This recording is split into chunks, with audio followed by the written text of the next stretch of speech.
Come on, let's go. What's up? What's happening in Bakhmut, boys? Brought to you by Nebula. As you probably already know, over the past 6 months or so... That's what Russian liberation looks like, eh? What the f***?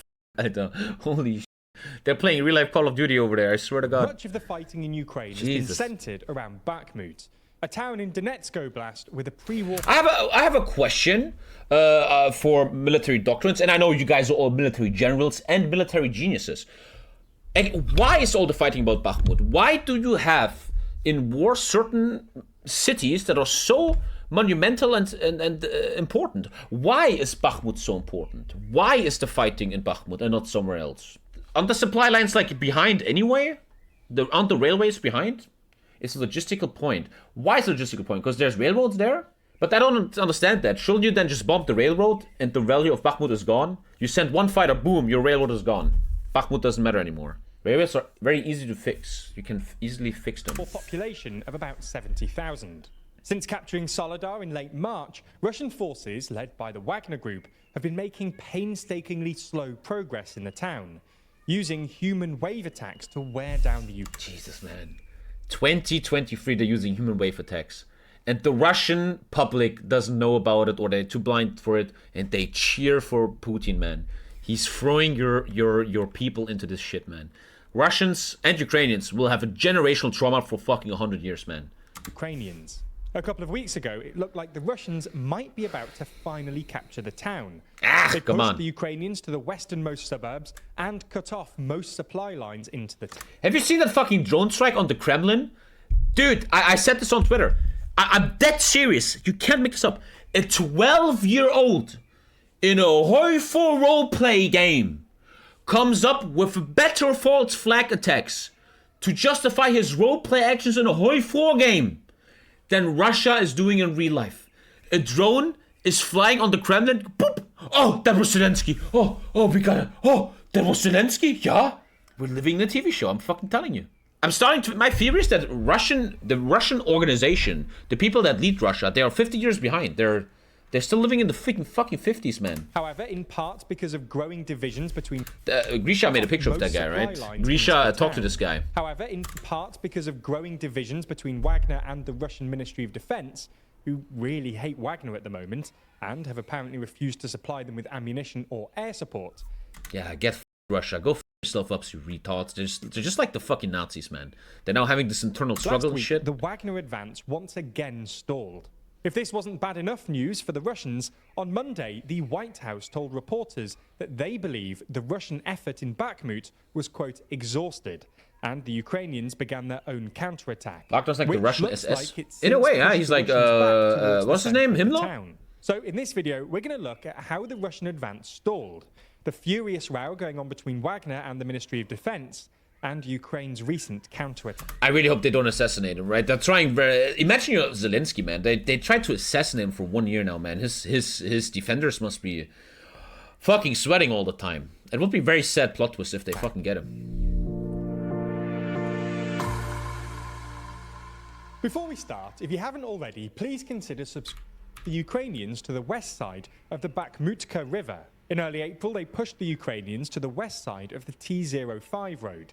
And by the end of April, the Ukrainians were mostly on the west of the railway line, which runs down to Donetsk city. Wagner's success in April seemed to be because Wagner had successfully convinced the Russian Ministry of Defense to supply them with ammunition and air support. Until recently, the Russian army had refused to provide Wagner with proper air support and occasionally limited their ammunition supplies. Probably because the Kremlin, and especially Defense Minister Sergei Shoigu, didn't like Wagner's leader, Evgeny Prigozhin, and are uncomfortable with how powerful he's becoming.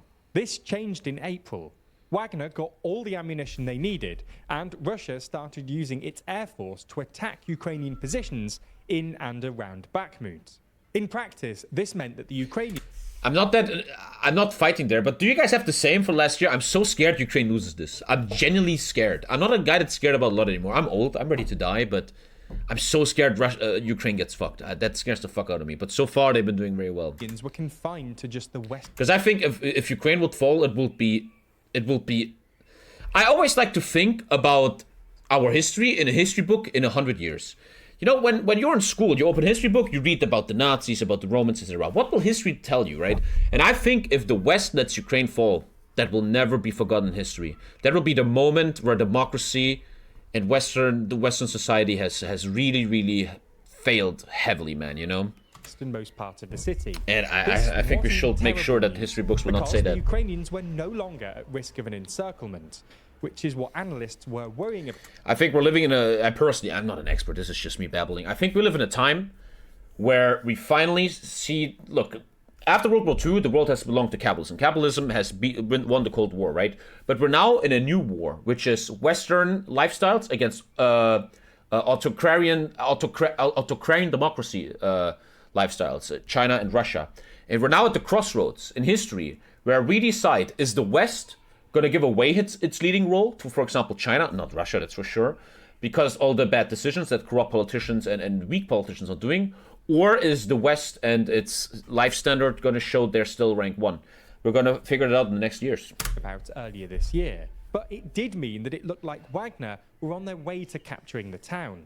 This wouldn't have been good news for Ukraine. While Bakhmut might not have all that much strategic value, given that it's been bombed to rubble. Holy fuck. Russian liberation, man. What the fuck? Why would you... I always care about real-life tactics. Why would you bomb that? Is it because you think there's someone in there? Or is it just because? Why the fuck? You bombing all these... I think they think there's people in there, right? It has undeniable symbolic value. The Ukrainians have been holding on to it for months. And Zelensky himself... He knows that if they lose Bakhmut, that will be very shit on the morale. They get probably a minus 10% morale debuff. ...has got into the habit of ending his daily video addresses with a triumphant Bakhmut holds. However, this isn't quite how things panned out. They must be selling so many sweatshirts of that style. At the end of April, the intensity of fighting in Bakhmut decreased, and Wagner stopped making advances. According to Prigozhin and Wagner-aligned Telegram channels, this was because the Russian Ministry of Defense stopped supplying Wagner with ammunition. At the end of April, Prigozhin released a furious video essay accusing so-called bureaucrats of lying to the Russian public and claiming that unless he received more ammunition and medical supplies before April the 28th, Wagner would retreat from Bakhmut. This apparently didn't happen, which is why... Yeah, they will fucking kill him if he does that. The 30th, he will fall out of the window. Prigozhin again asked for more ammunition and claimed that, thanks to the lack of ammunition and air support, Wagner was losing roughly 1 man for every 2 meters of territory. This is broadly consistent with comments made by John Kirby on Monday, when he claimed that US intelligence estimates that Wagner has incurred Russians care about artillery landing, but not landing accurately. Looks like it. 50,000 casualties, including 10,000 killed in action since just December. In the same press conference, Kirby also... You remember the guy in chat who said only 17,000 Russians died? Thank you for 2 years, TVLGOS. Thank you, my brother, man. ...claimed that the Russian... It looks to me, again, I'm not an expert, this is a war that the more time goes by, the more Ukraine wins, right? More and more destabilization. It's like HOI4. It's an offensive war from Russia. They have the minus 30 war support debuff, right? I think with more time going by, this is good for Ukraine. Advancing Bakhmut had failed, and that Russian forces were, quote, exhausted. To make things even worse for the Kremlin, on Monday it's afternoon, like Utopia. Ukraine announced that it had launched... Jesus. And the West just watches. Yeah, I mean, they have fucking nukes. Dude, imagine a world without nukes, right? You and me, man, we will be fucking in Moscow right now, bro. Dude, how is that real, man? How is that... That looks like AI generated, bro. That doesn't look real. I don't think that... Okay, that looks... Dude. Counter-offensive operations in Bakhmut. At time of writing on Tuesday morning, morning, picture? It looks like Ukrainian forces have made some minor gains, recapturing a couple of streets in the northwest of the city. Now, these advances haven't been confirmed yet. It's legit Stalingrad, huh? Saying that Russian Telegram channels are denying the reports.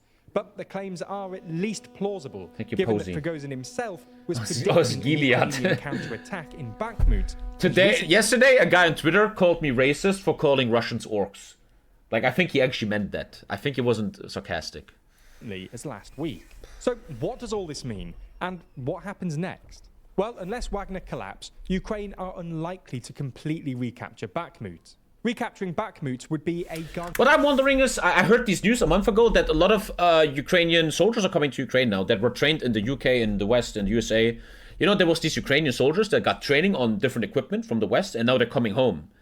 Are they being used? What are they doing? Gargantuan task. The city has been reduced to rubble, which slows everything down, and there are still thousands of Russians in and around the city. If you're calling Russians orcs, you're insulting orcs. Nonetheless, this is still great news for Ukraine. Even minor gains. They're in the reserve. They will be used to counter. They have 40,000 troops ready. Yeah, all these tanks are coming and shit, right? You never know what's real, but I always hear that Ukraine is getting a lot of high-level reinforcements now. Will force the Russians to redeploy even more troops to the area, which will help Ukraine's They're massing brigades for counteroffensives elsewhere. And it's an enormous symbolic victory for Ukraine. Not only have the Ukrainians been defending Bakhmut for months now. And one thing is crystal clear. I don't care if you're pro-Russian cunt or whatever. If Ukraine holds or even fucking gets out of this positively, they will be known as the Spartans of the 21st century. They will go down in history. Whatever the fuck your opinions or my opinion is, this is a fact. They will go down as the Spartans of our century, man. Fully deserved. These people, as I always say in every Ukraine video, these people are fighting for their lives. Their country's under attack. They either hold or everything they love and know is gonna get perished. We sit here at home, you and me, we sit here, these people on Twitter, these pro-Russian people, we sit here and talk while our mom washes our fucking boxer shorts, man. These people go through shit that hopefully none of us ever has to go through, man. And that's why, still, till this day, 100% pro-Ukraine, man. And I hope Ukraine wins this as hard as they can. At enormous cost, both in terms of material and personnel, the US has apparently been advising Ukraine to withdraw from Bakhmut since late January. And in March... The Spartans lost that war, though. You know what I mean, though. You know what I mean. US Defense Secretary Lloyd Austin openly encouraged Ukraine racist. to retreat, insisting that... Dude, think about this, chat. I want you to hear my next verse seriously. Like, really think about this. Imagine there would be Hitler nowadays, and he's invading Poland, he's doing all that shit, genocide, Holocaust, etc.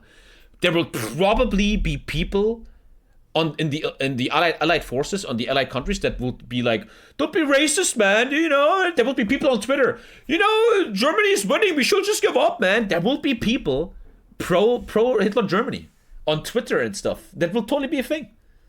And that's what the media does, and propaganda on the internet and digital media and stuff, right? A retreat would not represent a, quote, strategic setback, and pointing out that the Ukrainians could retreat to the higher ground just outside Bakhmut. Even usually pro-Ukrainian sources have expressed anxiety about Kyiv's tactics in Bakhmut. The Kyiv Independent, for example, ran a piece in early March. There was actually students in Berkeley protested for peace with Hitler. You think the West is not selling propaganda? No one says that. Obviously, the whole world is propaganda. Danke, right striker. Why die for Danzig was first used by German sympathizers back in the day. Yeah, in France, right? Claiming that Ukrainian soldiers weren't being protected. And their defense correspondent tweeted that he hoped the Ukrainian command really knows what he's doing in Bakhmut. The fact that the Ukrainians have not only held on for this long, but are now pushing back, seems to suggest that Zelensky was right to ignore his allies and stick it out in Bakhmut. Now, it's important not to downplay quite how costly this has been for the Ukrainians. Obviously. They've lost tens of thousands of troops and tons of material defending the town. And some analysts still... But I wonder what the KD is. They probably have a very good KD there. Still think it was a mistake to sacrifice as much as Ukraine has for Bakhmut. Nonetheless, it's at least true to say that from Ukraine... Dude, that's 10 hours of driving away from me, man. Think about that. Perspective, that's crazy, the worst case scenario, i.e. encirclement, has they have a 3-to-1 KD? And it's hard to see this as anything except a failure from the Kremlin's point of view. If you made it this far, you'll definitely enjoy the Modern Conflict series. That's a show made by our friends over at Real Life Law, where they break down recent conflicts from around the world. Okay, that's actually cool. The Ethiopian Civil War. Okay, that's for the first time a real good commercial.